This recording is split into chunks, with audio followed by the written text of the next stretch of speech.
Edie beans with a little house of beans. Today for dinner, we'll be making American chop suey. Not just any American chop suey. This is a spin off Stu's mom, Phyllis's recipe. The recipe and the link.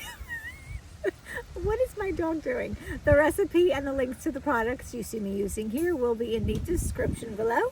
Subscribe to the Little House of Beans. Help our channel grow. Smooshy that like button. Hit the notification bell. You know the drill. Also, Facebook group. Join us. Omnia Stovetop Oven fans. We would love to see your recipes and hear about everything that inspires you. We do have a cookbook, Outdoor Cooking with Edie Beans, available on Amazon.